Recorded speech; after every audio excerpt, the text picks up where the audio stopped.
அறிவிக்கும் போது வந்து தேர்தல் முடிவுன்ற ஒரு அசாதாரண சூழ்நிலை நிலவும் சொல்லி கணிச்சிருந்தீங்க. அது சரியா நடந்திருக்கு. இப்போ நீங்க அந்த வாபஸ் வாங்கினதை பத்தி தான் ஃபீல் பண்ணுங்க.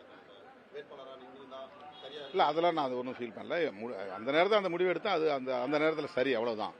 இப்போ வந்து பாரதிய ஜனதா கட்சி அல்லது அமித்ஷா, மோடி ஆகியோர் தமிழ்நாட்டு அரசியலுக்குள் தலையீடு செய்து குழப்பத்தை உருவாக்கி கொண்டிருக்கிறார்கள். லார்ஜஸ்ட் பார்ட்டி, ஒரு தனி பெரும் கட்சியாக தமிழக வெற்றிக் கழகம் மக்களால் தேர்வு செய்யப்பட்டிருக்கிறது. எனவே அவரை பதவியேற்க அனுமதிக்க வேண்டும். அதுதான் அரசியலமைப்பு சட்டம் காட்டுகிற வழிகாட்டுதல்.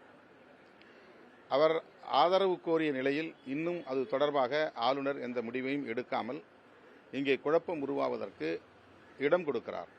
இது ஏற்புடையதல்ல. அடுத்து, தாவேகாவுக்கு ஆதரவு தெரிவிக்கக்கூடியவர்கள் யார் யார் என்ற பட்டியலை ஆளுநர் கோர முடியாது. உனக்கு யார் சப்போர்ட் பண்றா, 118 கொண்டு வந்து என்கிட்ட ப்ரூவ் பண்ணிட்டு அப்புறம் நீங்க வந்து பதவியேற்புக்கு வாங்க அப்படின்லாம் சொல்ல முடியாது.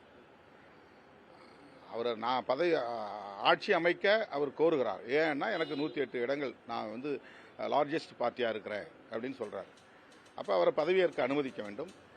அவருக்கு வந்து அப்சல்யூட் மெஜாரிட்டி இருக்கா என்பதை சட்டமன்றத்தில் தான் அவர் நிரூபிக்க வேண்டும். சட்டமன்றத்தில் நிரூபிப்பதற்கு அவரை அனுமதிக்க வேண்டும். அவ்வாறு இல்லாமல் காலம் தாழ்த்துவதன் மூலம் பாரதிய ஜனதா கட்சி திரைமறைவில் தலையீடு செய்து குழப்பத்தை ஏற்படுத்துகிறது என்கிற ஐயத்தை உருவாக்கி இருக்கிறது. இது ஜனநாயகத்திற்கு ஏற்புடையதல்ல. எங்களை பொறுத்தவரையில் மக்கள் அளித்த தீர்ப்பின்படி விஜய் அவர்கள் முதல்வராக பதவியேற்பதுதான் சரி. அதற்கு நாங்கள் ஒருபோதும் இடையூறாக இருக்க மாட்டோம்.